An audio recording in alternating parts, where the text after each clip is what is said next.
Berikut kronologi kebakaran SMPN 8 Makassar, Senin 30 Oktober 2023 malam. Ruangan guru yang berisi berkas pembelajar siswa habis dimakan api. Tidak ada korban jiwa dari peristiwa ini. Akibat kebakaran ini, pembelajaran untuk sementara dialihkan secara online. Kejadian itu berawal dari informasi warga dan tersebar di sosial media. Salah satu saksi menceritakan kronologi kebakaran yang menimpa ruang guru SMPN 8 Makassar. Warga, Rudi Tabuti, mengatakan awalnya dia sedang menggandakan berkasnya di tempat fotokopi yang berada tepat di lokasi kejadian. Kemudian ia melihat api asap tebal dari bangunan belakang sekolah tersebut. Lantas Rudi berinisiatif untuk mengecek sumber asap tersebut. Kemudian, setelah melihat api yang sudah mulai membesar, ia mencari bantuan. Setelah mendapat bantuan, mereka berusaha memadamkan api dengan alat dan cara sederhana.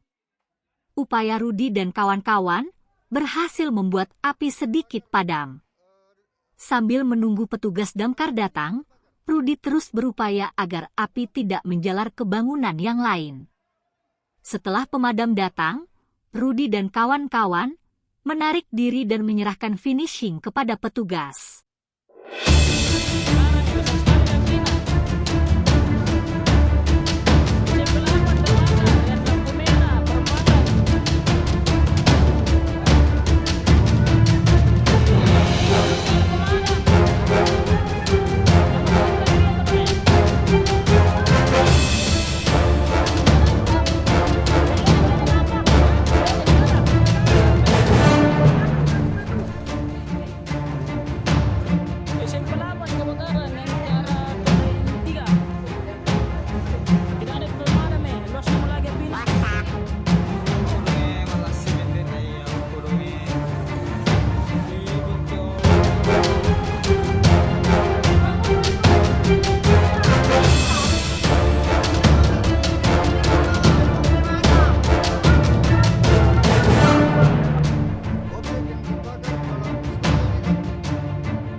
Download Tribun X sekarang, menghadirkan lokal menjadi Indonesia.